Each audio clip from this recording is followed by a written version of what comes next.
Nós temos caminhado semana a semana no livro de Êxodo, não no livro de Êxodo inteiro, né?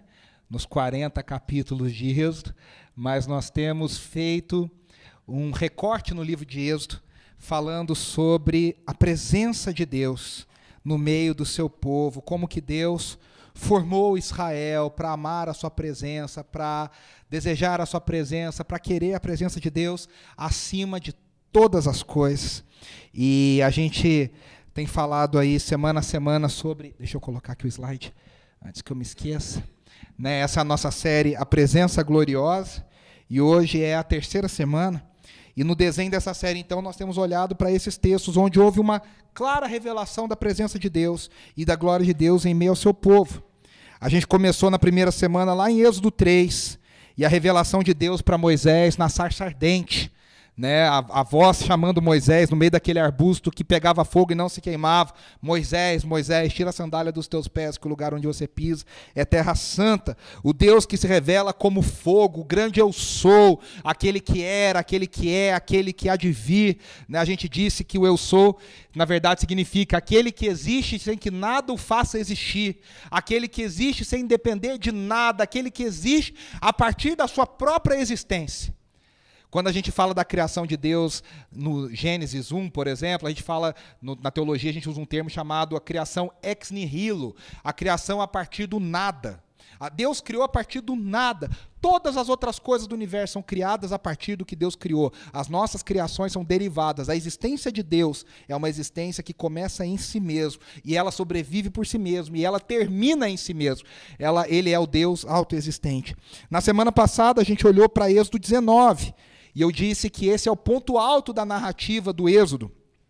E aí você pode dizer, peraí, mas lá na novela da Record, até a audiência foi mais alta quando o Mar Vermelho se abriu. Né? A gente olha para o Êxodo e a gente quer ver o Mar Vermelho se abrir.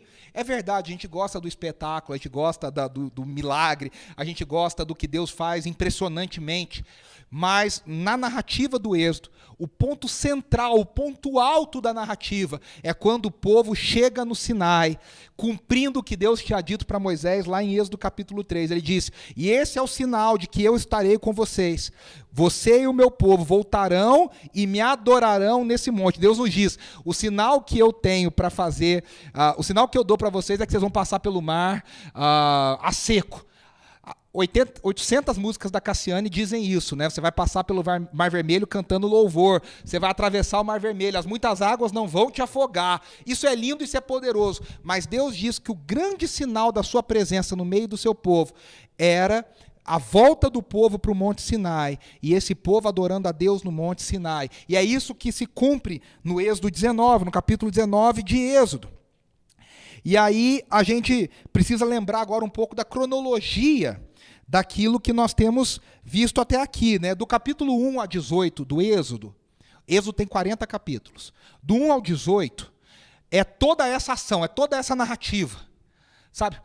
Desculpa eu falar isso, porque eu acho que todo mundo entende, eu acho que fica bem claro. É que nem começo de novela, sabe? Aquele primeiro capítulo, alucinante, assim, aquele monte de coisa, ou o último capítulo, que enrolou, e no último capítulo acontece tudo de uma vez. Do capítulo 1 ao 18 é essa narrativa alucinante. Moisés nasce, aí o faraó manda matar os meninos, aí Moisés é salvo miraculosamente, Moisés é criado pela filha do faraó, tudo acontece, Moisés depois mata o egípcio, foge para o deserto, Deus chama Moisés, e ele diz, você vai voltar para o Egito, e ele volta para o Egito, e ele anuncia para faraó a saída do povo, e vem as 10 pragas, e depois a travessia pelo mar, tudo vai acontecendo. E no capítulo 19, o povo chega ao Sinai, e do capítulo 19 até o final de Êxodo, o povo não sai do Sinai. Na verdade, o livro de Levítico, todo o povo continua no Sinai, e o livro de Números, até o capítulo 10, o povo continua no Sinai. Porque é Deus dando a sua lei para o seu povo, é ensinando o povo o que significa ser povo de Deus. Mas existe uma coisa interessante. Hoje nós vamos olhar para o capítulo 24 de Êxodo. E o capítulo 24, ele encerra o que o capítulo 19 começou. Um comentarista falou uma coisa que eu gostei muito. É como se Êxodo 19 e o Êxodo 24 fossem aquelas como é que chama aquilo? Aqueles objetos que a gente usa na prateleira para segurar livro, sabe? Que você bota no começo aqui, bota no final. 19 e 24, eles emolduram, eles fecham a narrativa da entrega dos 10 mandamentos e das leis e das ordenanças do Senhor. Então, semana passada, se você não ouviu, eu quero sempre lembrar, todas as nossas mensagens estão no Spotify, estão no YouTube, você pode ouvir, reassistir, mandar para alguém, né? E o capítulo 24, ele encerra, ele fecha aquilo que começou no capítulo 19. E aí é muito interessante, porque que quando a gente fala de lei, e o crente brasileiro, ele ama uma abordagem legalista. A gente ama uma abordagem bem legalista. O que eu tenho que fazer? É que nem o jovem rico pergunta para Jesus, o que eu preciso fazer para herdar a vida eterna? E a gente adoraria se a pessoa viesse com uma lista para a gente. Você não pode fazer isso, você não pode fazer aquilo, você deve fazer jejum, pula 3 pulinhos de manhã com o pé direito, depois você desce da cama e ajoelha, não sei de que jeito. A gente amaria que fosse assim. E a gente acha que quando a gente olha para o Antigo Testamento, a gente vai encontrar essa abordagem legalista. Afinal, nós estamos falando dos 10 mandamentos. Não pode isso, não pode aquilo, não toca naquilo, não põe a mão naquilo. Os crentes brasileiros legalistas, eles se regozijam de ler isso.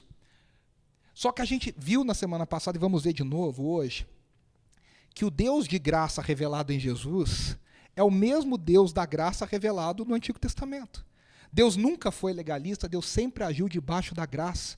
Deus sempre agiu debaixo daquilo que Ele fez para depois pedir a nossa obediência. E eu até falei semana passada em Êxodo 19, né, que Deus diz, eu tirei vocês da terra do Egito com asas como de águia e os trouxe até aqui. Portanto, se vocês obedecerem os meus mandamentos, e aí a gente falou, né, primeiro Deus nos resgata e depois Ele pede a nossa obediência. A gente já foi salvo, por isso a gente obedece. A gente não obedece para ser salvo. Deus não mandou Moisés ir lá no Egito e falar, se vocês me obedecerem, talvez eu tire vocês do Egito. O povo estaria lá até hoje. Deus primeiro salva, Deus primeiro resgata, Deus primeiro faz. Isso dá uma alegria no nosso coração, né? Quem é legalista, e vocês vão entender, eu já vivi muito no ambiente legalista. A igreja brasileira, de forma geral, nos anos 90, era muito legalista. Aí a gente tinha medo de perder a salvação, né? Então, você está salvo, aí você fez alguma coisa errada, você perdeu a salvação, aí você, Deus me salva de novo, me perdoa, aí o Espírito Santo volta. Aí você ora, aí você faz uma coisa errada, o Espírito Santo vai embora de novo. Rapaz, olha, dá trabalho. Não é assim que o Evangelho funciona. Nós somos salvos não pelos nossos méritos, nós somos salvos na graça de Jesus. Nós não tínhamos nada para ser salvos, mas Deus nos escolheu salvar. E nós obedecemos não para ser salvos, nós obedecemos porque um dia nós já fomos alcançados pelo Evangelho. Nós obedecemos porque um dia nós já fomos libertados do Egito. Porque um dia Deus nos tirou do império das trevas e nos trouxe para a sua maravilhosa luz. Nós obedecemos porque nós já fomos resgatados por Deus. E agora, Êxodo 24 vai terminar essa narrativa que a gente começou na semana passada. E é interessante que Êxodo 24 ele tem uma forma um pouco confusa. É que a gente lê o texto meio lendo, né? A gente não presta atenção. Mas quando você presta atenção, você começa a tentar entender, não fica claro algumas coisas. Por exemplo, quantas vezes Moisés subiu e desceu o monte? Não fica exatamente claro. Porque o texto conta quando ele subiu, mas não conta quando ele desceu. E aí você fica assim, mas ele não estava lá em cima, agora por que ele está aqui embaixo? O texto é meio confuso na cronologia. E eu gosto muito da visão de um comentarista que disse o seguinte, quando nós temos um contato com a glória de Deus, ele não fala com essas palavras, mas ele fala isso, eu vou só interpretar o que ele disse. A gente fica meio barata tonta, a gente não sabe muito bem o que aconteceu, a gente fica meio atordoado. Ele fala, esse relato é um pouco confuso, porque talvez a percepção de Moisés e de Arão e do povo diante desses dias foi um pouco confusa, foi tanta glória, foi tanta coisa, foi tanta revelação, que as pessoas não conseguem lembrar exatamente detalhe por detalhe, passo a passo. Mas isso não prejudica em nada o texto. A ordem talvez não seja exata, mas a mensagem do texto é muito clara, daquilo que Deus quer dizer. Então assim, né? Quantas vezes que Moisés sobe ao Sinai? Talvez, se você contar, talvez essa seja a quinta. Mas não fica claro assim, será que são só 5? Será que ele subiu mais? Será que é menos? Né? Então, o encontro real com Deus, ele está fadado a ser indescritível. A gente não consegue dar, como diz o personagem, né, os mínimos detalhes. A gente não consegue. Porque a gente fica atordoado diante da glória de Deus. E aí, o que é importante para a gente entender aqui é que essa subida teve 2 estágios. A gente vai ler o texto e eu quero que você já leia prestando atenção nisso. Primeiro Moisés sobe com outras 73 pessoas, ele sobe com o irmão dele, Arão, ele sobe com os 2 sobrinhos, Nadab e Abiú, e ele sobe com 70 anciãos de Israel. E depois ele sobe de novo, parece que um tempo depois, com Josué, só ele e Josué, o seu fiel escudeiro, seu auxiliar. E nessa segunda subida, Moisés permanece no monte por 40 dias e 40 noites. Até aqui a gente não tem certeza, porque 40 na cultura hebraica é um número que quer dizer o seguinte, é muito tempo. Você não sabe se é exatamente 40 dias ou 40 noites, ou se eles estão querendo dizer assim, foi um período grande de tempo. De qualquer forma, isso não atrapalha, é para a gente entender que Moisés ficou bastante tempo diante da glória de Deus na segunda vez. E nesses 40 dias, ele recebe as instruções detalhadas para a construção do tabernáculo, que é o que vai ocupar a narrativa de Êxodo do capítulo 25 até o 40. Até o final do livro, o livro vai falar sobre a construção do tabernáculo. Foram essas instruções que Moisés recebeu nesses 40 dias e 40 noites diante da glória de Deus no Sinai. A gente vai ler aqui o capítulo e eu quero que você guarde na sua mente e no coração uma coisa. Esse capítulo mostra para a gente como é que deve ser o culto de adoração a Deus. É interessante que muita gente, e eu trabalho na área de adoração há mais de 20 anos, é interessante que muita gente acha que culto, adoração, a gente dá o que a gente quer e Deus recebe se for sincero. Todo mundo acha que se eu for sincero, Deus recebe. É meia verdade isso.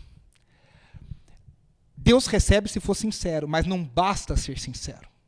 Eu preciso entregar a Deus a adoração, o culto, a oração, a oferta, do jeito que Deus quer receber. Resumindo, eu vou dizer de outra forma, eu preciso adorar a Deus do jeito que Deus quer ser adorado.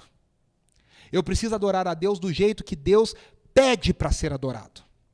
A gente tem na cultura popular, na crença popular, na crendice popular, essa ideia de, não, meu irmão, se você tiver bom coração, Deus entende, Deus recebe, Deus aceita. Os próprios filhos de Arão morreram queimados. Esses que vão subir no monte, Nadab e Abiú depois, porque eles ofereceram o que foi chamado de fogo estranho. Eles ofereceram para Deus algo do jeito que Deus não ordenou que fosse feito. Aí você fala, nossa, mas Deus é cruel. Não, meus irmãos, Deus é santo. E Deus ordena que a gente se aproxime de uma certa forma para nossa proteção, para que a gente não seja queimado, para que a gente não vire churrasquinho diante da glória de Deus. Por isso que a adoração ela deve ser feita do jeito de Deus. E Êxodo 24 é o primeiro culto da Bíblia que é narrado do começo ao fim, que tem todos os passos. O primeiro culto da Bíblia é Gênesis 4, de Caim e Abel. Só que é um culto que a gente não sabe tudo, a gente só vê ali um pedaço. Êxodo 24 é o primeiro culto que a gente vê todos os elementos que estão envolvidos. Interessante para os líderes de louvor que não tem música. Tem muita gente aí que acha que é impossível adorar a Deus. É maravilhoso a gente poder cantar. É um privilégio a gente poder adorar a Deus, mas não é necessário para que o culto aconteça. Né? Tem gente que acha que se não cantar o culto não acontece. Meu irmão, não precisa disso. Né? Para o culto acontecer precisa de corações rendidos ao Senhor, orientados pela palavra e Deus e sua presença. Né? E aí a gente vai ler, então eu queria que você entendesse isso enquanto a gente lê. Aqui, ó, há um chamado para adoração, há a leitura da palavra, há uma confissão de fé e há o compartilhamento de uma refeição sacramental. É o que a gente faz quando a gente se reúne. A gente já leu a palavra hoje, há um chamado para adoração, à oração, ao compartilhar, ao ensino da palavra. E quando a gente faz a ceia, a gente está compartilhando uma refeição, não uma refeição comida, é uma refeição como um memorial, como algo que a gente faz em adoração diante do Senhor. E tudo isso está aqui em Êxodo capítulo 24. Vamos ler juntos? Êxodo 24 diz assim: Depois Deus disse a Moisés, suba um monte para encontrar-se com o Senhor, você e Arão, Nadab e Abiú, e 70 autoridades de Israel. Adorem à distância. Somente Moisés se aproximará do Senhor, os outros não. O povo também não subirá com ele. Quando Moisés se dirigiu ao povo e transmitiu-lhe todas as palavras e ordenanças do Senhor, eles responderam em uníssono, faremos tudo o que o Senhor ordenou. Moisés então escreveu tudo o que o Senhor dissera. Na manhã seguinte, Moisés levantou-se, construiu um altar ao pé do monte e ergueu 12 colunas de pedra, representando as 12 tribos de Israel. Em seguida enviou jovens israelitas que ofereceram holocaustos e novilhos como sacrifício de comunhão ao Senhor. Moisés colocou metade do sangue em tigelas e a outra metade derramou sobre o altar. Em seguida leu o livro da aliança para o povo e eles disseram: faremos fielmente tudo o que o Senhor ordenou.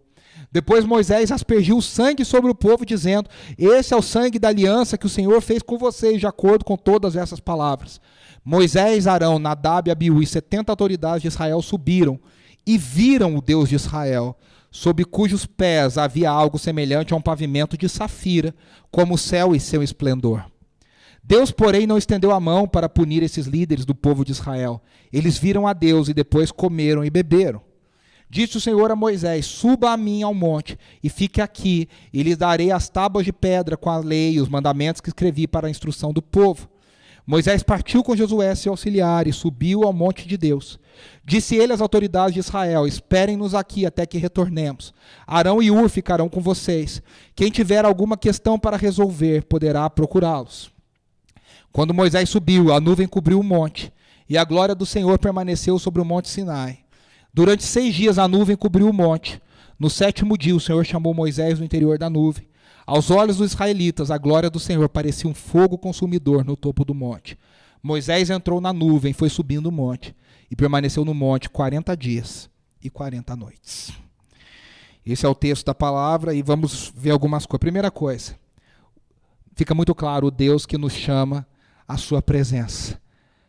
Num culto de adoração, a primeira coisa que nós precisamos entender é que é Deus que nos chama à sua presença. Vamos voltar um pouco antes. Esse texto de Êxodo 24 é o que os teólogos e comentaristas chamam de a confirmação da aliança. Deus faz uma proposta de uma aliança com o povo. O povo diz, vocês leram, o povo diz: faremos tudo o que o Senhor nos ordenou. O povo aceitou essa aliança. E agora Deus precisa confirmar essa aliança. No mundo de hoje, a gente diria, é uma assinatura do contrato, a assinatura final do contrato. Com as testemunhas, com as apostilas lá, com os carimbos, com tudo, o cartório. É uma confirmação daquilo que está sendo acordado, selado entre Deus e o povo. Então, essa aliança, para ser estabelecida, ela precisava ser confirmada. O que tem entre os capítulos 19 e 24, no 20, 21, 22 e 23?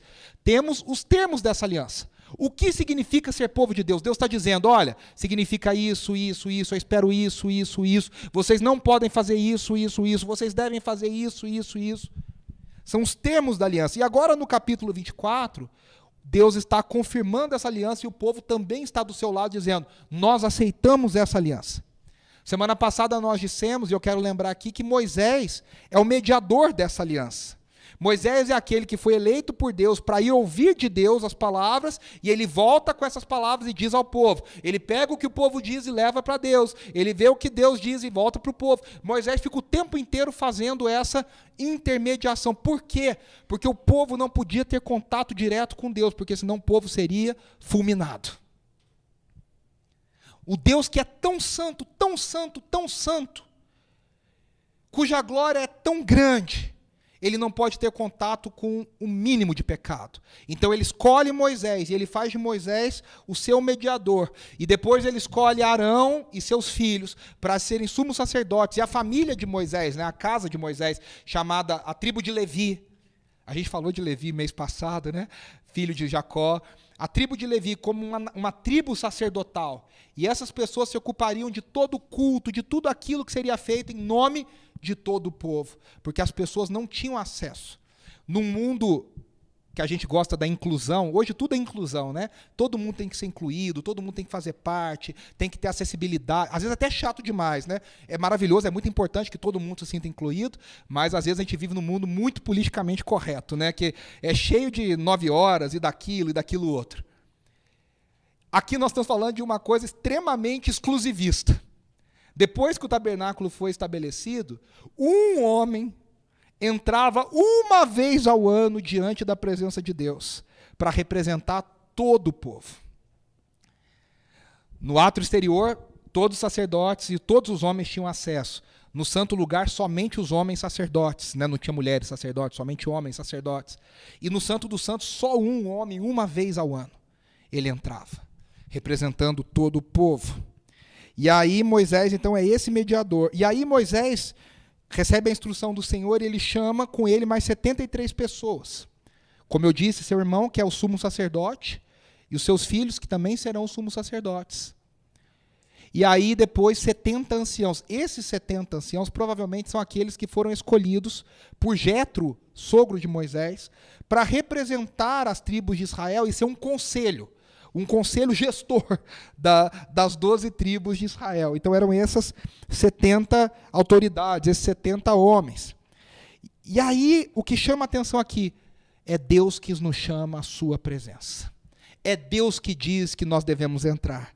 É Deus que diz que nós devemos aparecer diante da sua presença.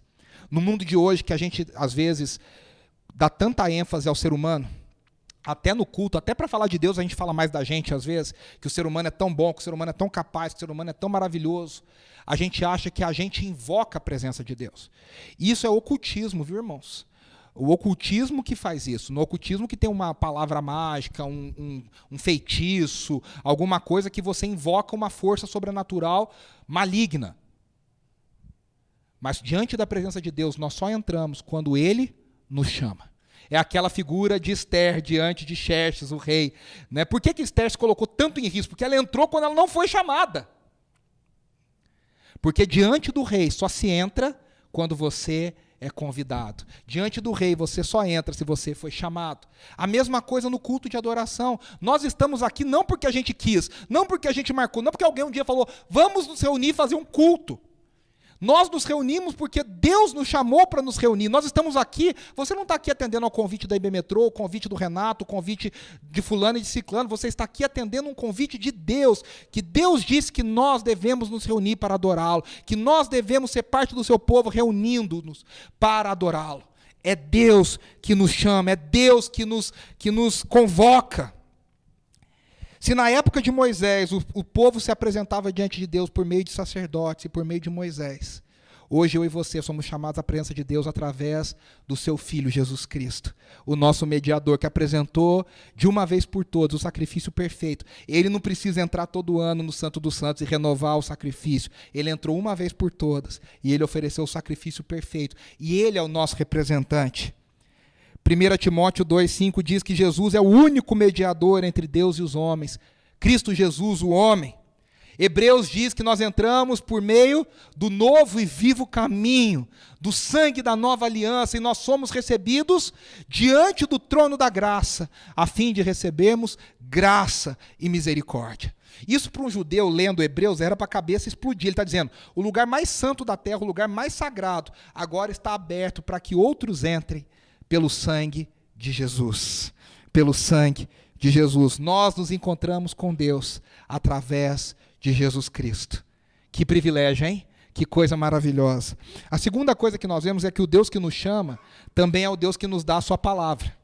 Se vocês prestarem atenção, Moisés, antes de subir, ele faz duas coisas. Ele proclama tudo que Deus diz para ele, e o povo responde lá no versículo 3, faremos tudo o que o Senhor ordenou. E aí depois ele escreve tudo, vocês prestaram atenção nisso no texto? Ele escreve tudo isso e ele lê de novo.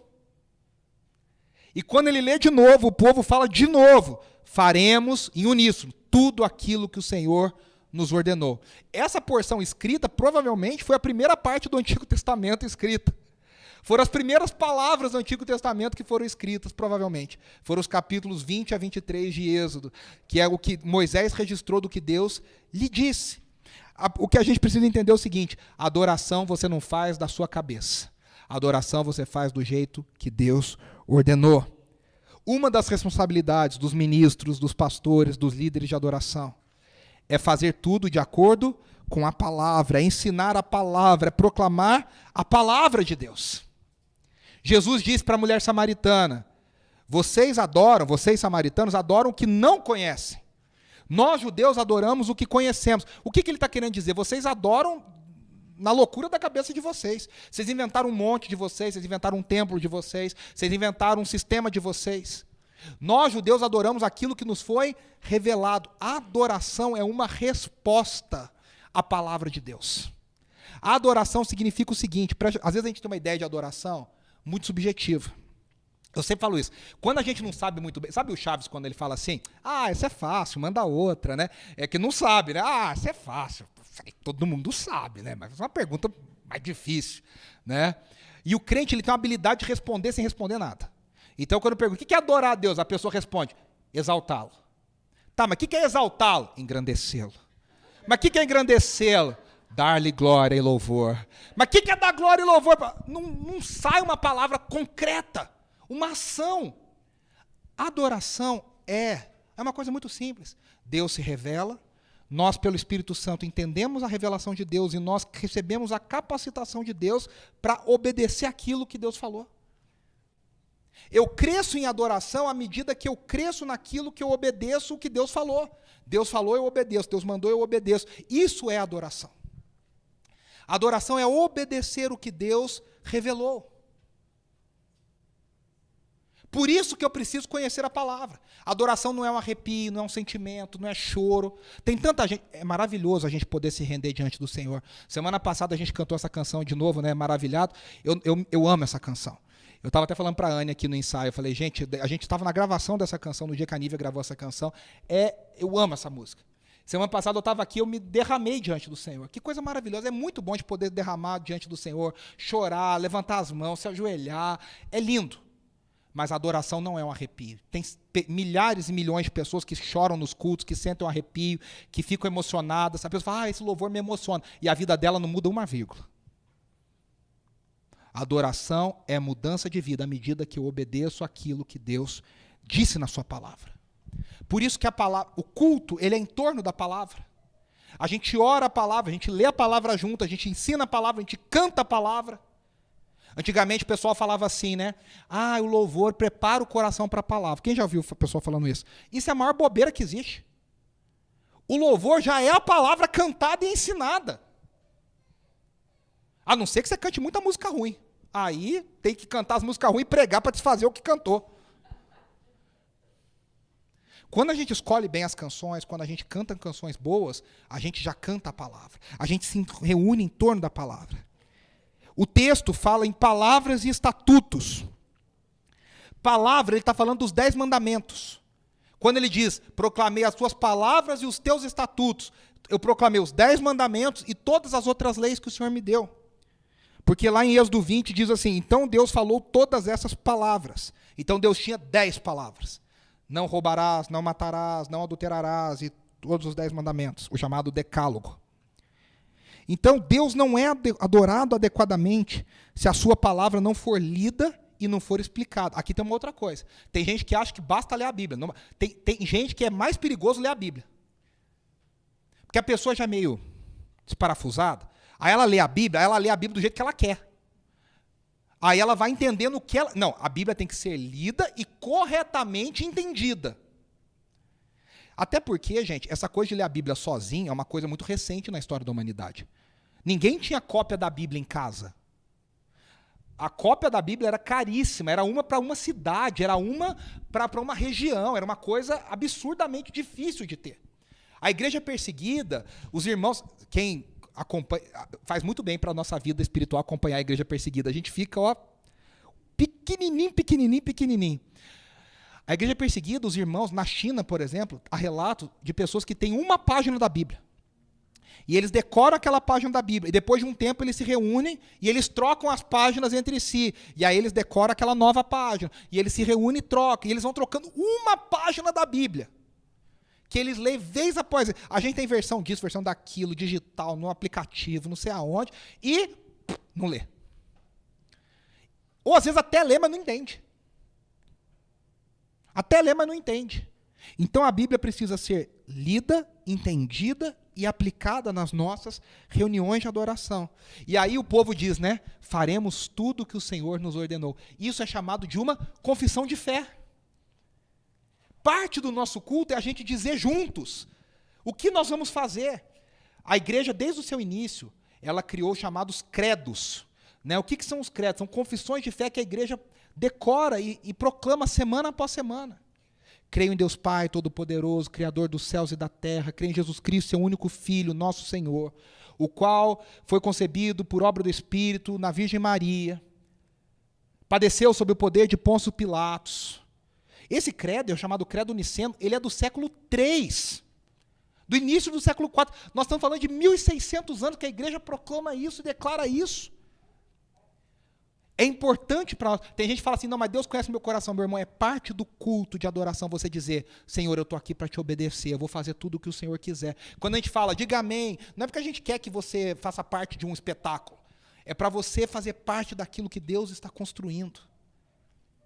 Então faz parte a gente dizer a nossa confissão de fé. E aí Moisés escreve depois e lê mais uma vez, e o povo no versículo 7 faz outra declaração de obediência.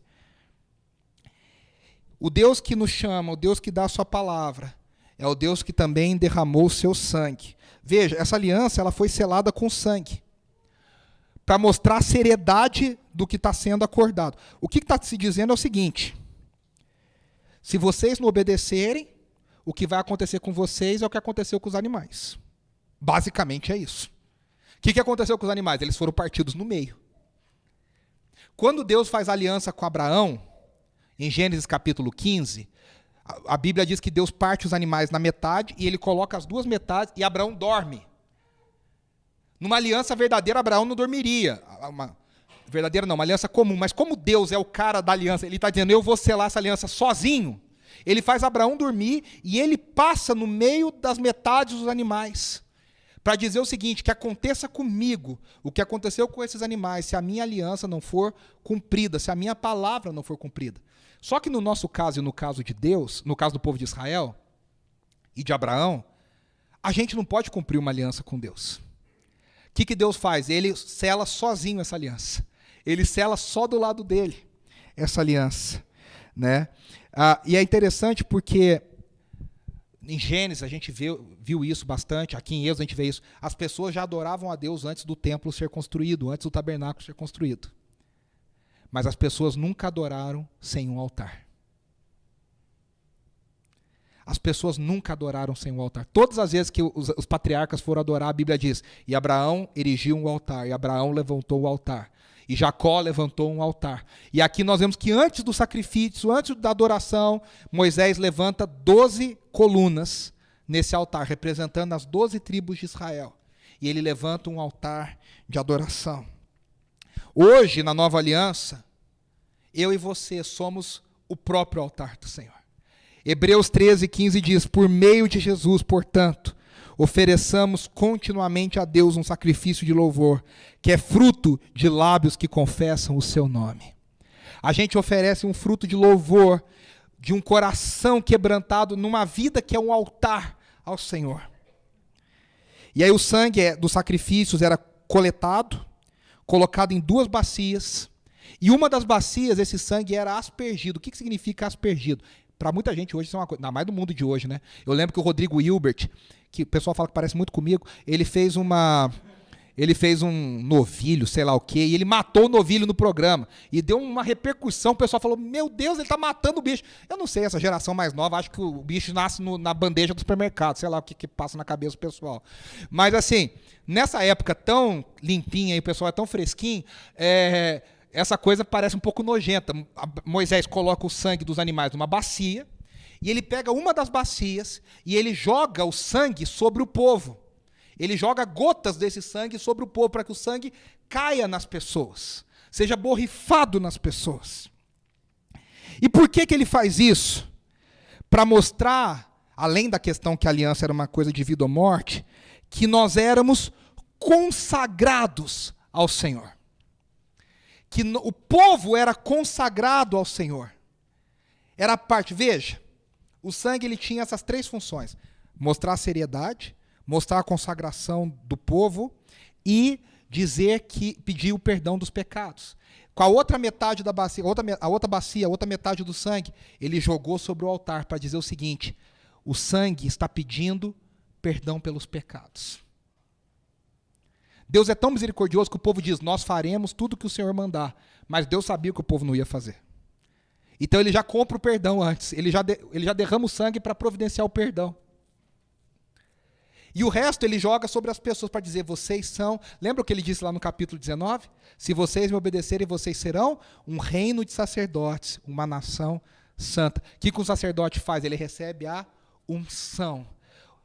Moisés joga sobre o povo para dizer: vocês são parte do povo de Deus, vocês são consagrados como povo de Deus. Sabe o que Jesus fez conosco? Ele jogou sobre nós o seu sangue. Ele aspergiu sobre nós para dizer: esse povo é propriedade minha, esse povo é parte do meu povo, esse pessoal eu comprei com o meu sangue. Ele derrama o sangue para pedir o perdão pelos pecados, não todo ano mais, agora de uma vez por todas, e além de tudo, ele asperge, ele borrifa o seu sangue sobre nós, para que nós sejamos marcados como propriedade exclusiva de Deus.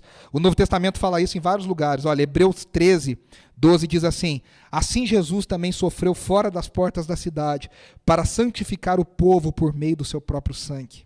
Romanos 3:24-25, sendo justificados gratuitamente por sua graça, por meio da redenção que há em Cristo Jesus, Deus o ofereceu como sacrifício para propiciação mediante a fé, pelo seu sangue, demonstrando a sua justiça. Romanos 5:9, como agora fomos justificados por seu sangue, muito mais ainda seremos salvos da ira de Deus por meio dele. Efésios 1:7, nele temos a redenção por meio de seu sangue, o perdão dos pecados, de acordo com as riquezas da graça de Deus. 1 Pedro 1:2 diz assim: escolhidos nós, de acordo com o pré-conhecimento de Deus Pai, pela obra santificadora do Espírito, para a obediência a Jesus Cristo e a aspersão do seu sangue sobre nós. Isso vale para os hebreus, que diz que Jesus entrou. Isso vale em Hebreus, né, que diz que Jesus entrou pelo próprio sangue no Santo dos Santos, uma vez por todas. E olha o que ele diz, Hebreus 9, do 13 ao 14. Ora, se o sangue de bodes e touros e as cinzas de uma novilha espalhada sobre os que estão cerimonialmente impuros os santificam de forma que se tornam exteriormente puros. Ele está dizendo, o sacrifício oferecido pelos sacerdotes, por Moisés, tornava as pessoas por fora puras. Ele diz, quanto mais então o sangue de Cristo, que pelo Espírito eterno se ofereceu de forma imaculada a Deus, mas ele purificará a nossa consciência, a gente é purificado por dentro, de atos que levam à morte, de modo que sirvamos ao Deus vivo. Na cruz, Jesus ratificou uma nova aliança. Jesus criou uma nova aliança com seu sangue. A aliança do Sinai, agora ela foi interrompida e Jesus nos deu uma nova aliança. Êxodo 24:8 fala, né? E este é o sangue da aliança que o Senhor fez de acordo com vocês. É a mesma palavra que o apóstolo Paulo diz em 1 Coríntios 11. Né? Ele diz, da mesma forma, depois da ceia, ele tomou o cálice e disse, esse cálice é a nova aliança no meu sangue. Jesus e Paulo estão citando o Êxodo 24, para dizer, da mesma forma que o sangue foi derramado, consagrando e salvando vocês, o sangue de Cristo agora foi derramado para a salvação e consagração de vocês. E para a gente terminar, o Deus que se revelou em Êxodo 24 é o Deus que nos convida à sua glória. Eu não sei se vocês prestaram atenção, mas o texto repete 2 vezes uma coisa muito misteriosa e muito intrigante. Diz, e eles viram a Deus.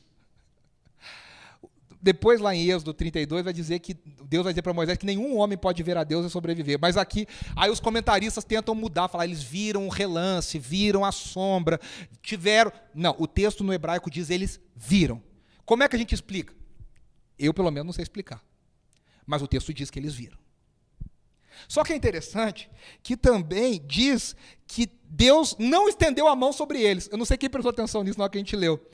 Está dizendo assim, ó, Deus não estendeu. Significa que Deus poderia ter estendido a mão para matar, para destruir. Ele diz, eles subiram e Deus segurou a sua mão para não matá-los. E a terceira coisa interessante aqui é que eles só descrevem os pés de Deus. A gente tem uma música, eu particularmente não gosto, a Andressa também não gosta, que diz, né, os seus cabelos são... que descreve Deus inteiro, nos seus olhos e tal. Esse texto não descreve nada de Deus, descreve os pés. E aí o pessoal fala, mas eles viram, por que eles só falam dos pés? E a maioria dos comentaristas entende que, na verdade, eles só conseguiram olhar para os pés, porque eles não conseguiam levantar a cabeça. A glória de Deus era tão forte, era tão impressionante, que eles não tiveram coragem de levantar a cabeça para olhar. Tem uma cena do Leandro Hassum, que ele vai lá no programa do Jô, não sei quem já viu, isso é muito engraçado. E aí ele fala que quando ele era criança, a mãe dele era muito brava, né? E aí eu me identifiquei muito, porque minha mãe fazia igualzinho, né?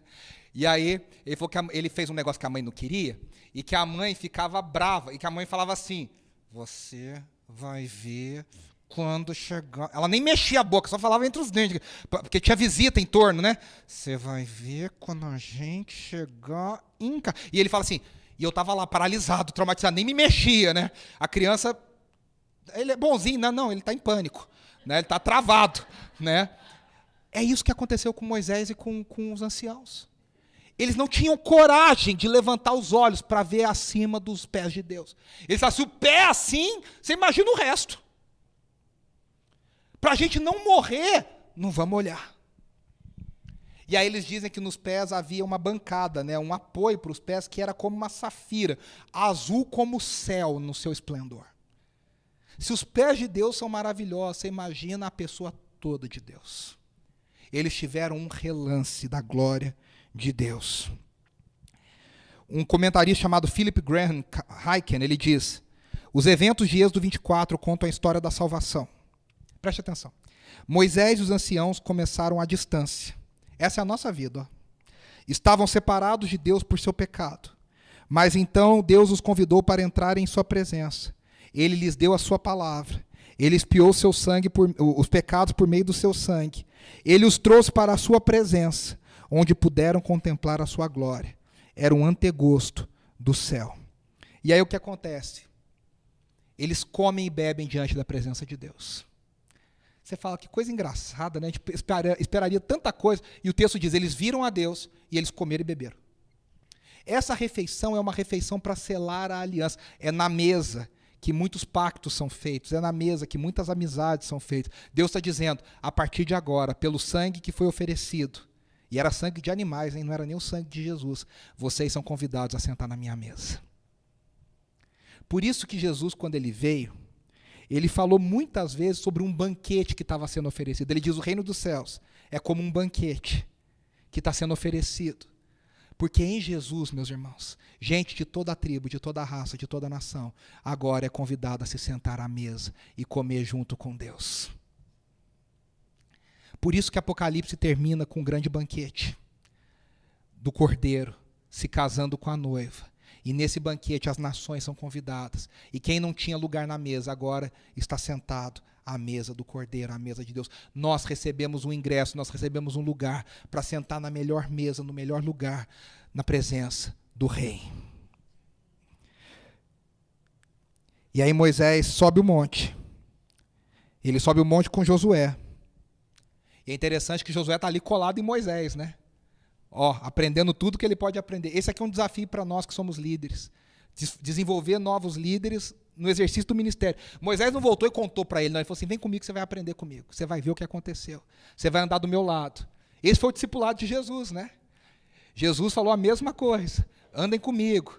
Ele tinha 3 que eram mais próximos, depois ele tinha os 12, depois ele tinha os 70, depois ele tinha o grupo maior. Mas ele tinha escalas de pessoas que andavam com ele, que dormiam com ele, que acordavam com ele, que viam o que ele fazia. E aí Moisés leva Josué, mas Josué só pode ir até um certo ponto. Ele vai até um certo ponto, ele não pode ir mais. E aí o texto diz que no 7º dia a presença de Deus chama Moisés para dentro da nuvem. A gente não sabe se Moisés levou 6 dias para subir no monte ou se ele ficou esperando 6 dias. Eu entendo pelo texto que ele ficou esperando 6 dias. E no 7º dia Deus o chama. Alguns entendem que Deus está ecoando a criação, os 6 dias da criação, e no 7º dia Deus o chama à sua glória. E Moisés permanece ali 40 dias e 40 noites. E quando ele desceu, ele tinha as 2 tábuas da lei nas suas mãos. É interessante que quando a gente vê... O Nicolas tem um livrinho que tem os desenhos dos 10 mandamentos. Aí numa tábua está do 1 ao 4, 1 ao 5, e na outra tábua está do 6 ao 10. A gente sempre... E eu nunca tinha parado para pensar isso. E estudando para esse texto, me caiu a ficha, junto lendo os comentários. Na verdade, Moisés trouxe 2 tábuas idênticas da lei, com os 10 mandamentos em cada uma delas, porque era uma cópia do povo e uma cópia de Deus. Era como se fosse o contrato em 2 vias, a sua via e a minha via. Eram 2 cópias do mesmo contrato. E Moisés, quando desce, ele tem essas 2 tábuas. Agora veja, para a gente encerrar. O que é a glória de Deus? E eu quero ler aqui 5 definições de pessoas que estão começando na fé. John Piper, Tozer, Jonathan Edwards, Spurgeon e J.I. Packer. Pessoas bem simples na fé. O que é a glória de Deus? John Piper diz: a glória de Deus é a manifestação visível do seu caráter e poder supremos. É o brilho radiante da sua majestade que desperta admiração, reverência e louvor. A. W. Tozer, um dos maiores escritores cristãos do século XX, diz: a glória de Deus é a soma total de todos os seus atributos divinos, em perfeita harmonia e esplendor infinito. É a beleza incomparável de sua santidade, sabedoria, poder e amor. Jonathan Edwards, o maior teólogo da história dos Estados Unidos, diz: a glória de Deus é a excelência e a plenitude de seu ser. É o brilho resplandecente de sua beleza divina que atrai e transforma aqueles que o contemplam. Charles Spurgeon, o príncipe dos pregadores, diz: a glória de Deus é a supremacia absoluta e o valor infinito de sua pessoa. É a expressão máxima de sua grandeza e dignidade, que inspira reverência e adoração profunda. J.I. Packer, grande teólogo: a glória de Deus é a sua fama e reputação. É a revelação do seu caráter e obras grandiosas, que revelam sua supremacia e autoridade sobre todas as coisas. Veja, Deus já tinha revelado a sua glória ao se manifestar para Moisés na sarça ardente. Deus já tinha revelado a sua glória quando ele mandou as pragas para o Egito. Deus já tinha revelado a sua glória quando ele preservou os filhos de Israel da morte. Deus já tinha revelado a sua glória quando ele abriu o Mar Vermelho. Deus já tinha revelado a sua glória quando ele transformou a água em mara. Deus já tinha revelado a sua glória quando ele mandou o maná dos céus. Mas Deus agora revela a sua glória no Monte Sinai. E ele chama Moisés para vir diante da sua glória. O que Deus fez com Moisés deve acontecer conosco. Deus desce para que a gente suba. Deus desceu em Jesus para que nós possamos subir e experimentar a glória dele. Deus desceu em Jesus para que nós víssemos a sua glória, como diz João capítulo 1, versículo 14, glória como do unigênito do Pai. Deus desceu até nós para que os nossos olhos pudessem contemplá-lo. Nós cantamos hoje aqui: veja o Senhor, veja o Senhor. E a Andressa está até conversando comigo hoje, preparando a ministração. A gente não vê o Senhor plenamente. A gente tem uma ideia, a gente tem um relance, a gente tem uma impressão espiritual. A gente às vezes sente o peso no coração, na alma. Mas nós aguardamos o dia que nós o veremos como ele é. Que os nossos olhos serão abertos. Ou que a gente vai fechar os olhos aqui e abrir lá, ou no dia que ele descer e que todo olho verá, nós o veremos como ele é, em toda a glória, em todo o seu esplendor. E essa deve ser a esperança que nos move, para nós buscarmos a glória de Deus, buscarmos a manifestação total de Deus. A gente não deve se contentar com nada menos do que isso, para que a nossa vida seja transformada. Vamos fechar os nossos olhos. Queria chamar o Stanley aqui, os meninos do louvor, para a gente encerrar essa celebração. Andressa, Anne, eu queria que a gente cantasse mais uma vez, você fechasse seus olhos, apresentasse sua vida diante de Deus, a gente cantasse maravilhado mais uma vez. E você com seu coração dissesse a Deus: Senhor, eu quero ver a tua glória, eu preciso ver o Senhor, eu quero a tua presença comigo, Senhor. Eu quero a tua presença na minha vida, Senhor. Eu quero que a tua palavra guie a minha adoração ao Senhor. Nós começamos a ver a glória de Deus aqui comunitariamente, publicamente. O alvo do culto cristão é a glória de Deus. Mas nós precisamos ver a Deus em todas as áreas da nossa vida, em todos os momentos da nossa vida. Senhor, eu fico maravilhado quando eu vejo o Senhor. Tu és muito mais do que eu posso expressar. Nós vamos cantar essa canção para encerrar a nossa celebração. E você